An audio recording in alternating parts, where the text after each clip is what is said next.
मास India live में आपका स्वागत है।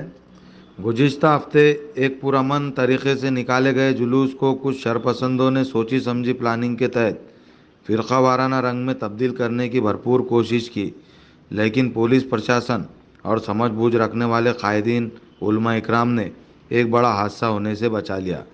इसके बाद पुलिस ने अपना काम शुरू किया, लेकिन हमेशा की तरह मकड़ी के जाले में फंसे छोटे मोटे गरीब तबके के लोग।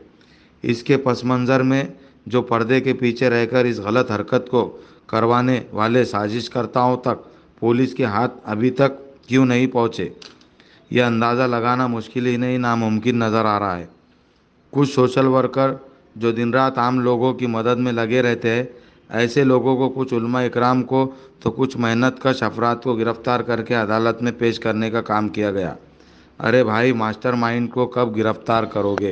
इसी ताल्लुक़ से मुफ्ती मोहम्मद इस्माइल साहब ने राज्य के नायब वज़ीर आला अजीत दादा पवार व वज़ीर दाखिला दिलीप वलसे पाटिल से मुलाकात की और गिरफ्तार शुदगान पर जो 307 395 की जायद कलमें लगाई गई है, इन्हें हटाने का लेटर भी मुफ्ती साहब ने दिया और मास इंडिया के माध्यम से मालेगांव की जनता को पूरी तफसीली बात बताई।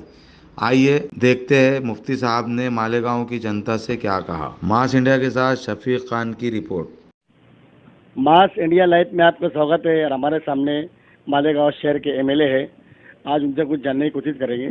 सर, क्या बताना चाहेंगे जनता को प्रशासन को? मालेगांव में 12 नवंबर जुमा के दिन रज़ा एकेडमी और ऑल इंडिया सुन्नी जमीयतुल उलमा की तरफ से जो बंद का आह्वान था, उस बंद के आह्वान को अगर देखा जाए तो वो शांतिपूर्ण था, लेकिन कुछ लोग थे जिन्होंने शहर के अमन व अमान को बर्बाद करने की कोशिश की। और ये मामला अगर देखा जाए तो आगरा रोड पर 100 से 200 मीटर के दरमियान ही था। ये जो कोशिश करने वाले लोग थे, इन लोगों ने जो हरकत की, पुलिस पर पथराव किया, सहारा हॉस्पिटल के ऊपर पथराव किया, एक मेडिकल और इसी तरह जो है एक फर्नीचर की दुकान में तोड़ फोड़ की, ये जो घटना हुई है, हम लोग इस घटना की निंदा करते हैं, मजम्मत करते हैं। लेकिन इसी के साथ पुलिस डिपार्टमेंट ने जो रज़ा एकेडमी और ऑल इंडिया सुन्नी जमीयतुल उलमा और दीगर तंजीमों और इदारों के ज़िम्मेदारान पर शाह बिरादरी के सदर रहमान शाह के ऊपर जो कलम लगाई है और इसी तरह तमाम लोगों के ऊपर जो कलम लगी है 307 और 395 की कलम, ये वो कलम है जिसकी वजह से ज़मानत होना बहुत मुश्किल है।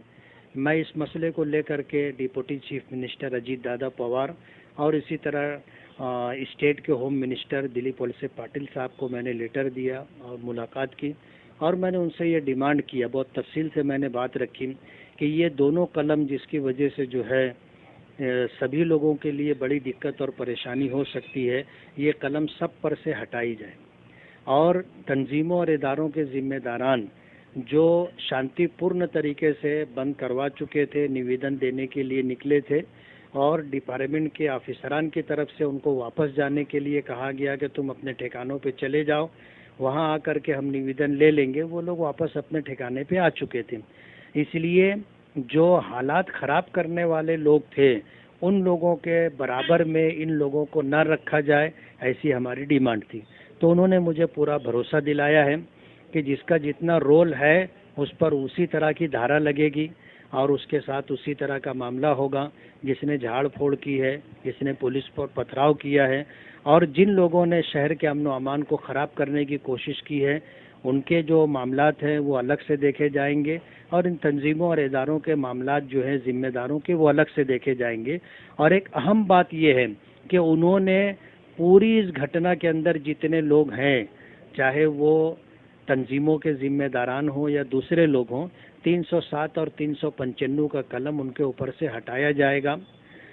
इस बात का उन्होंने आश्वासन दिया है और इसी के साथ हमने शहर की नुमाइंदगी के लिए जो हक बनता था, एक ज़िम्मेदार की हैसियत से उस हक को अदा करने की हमने पूरी कोशिश की है।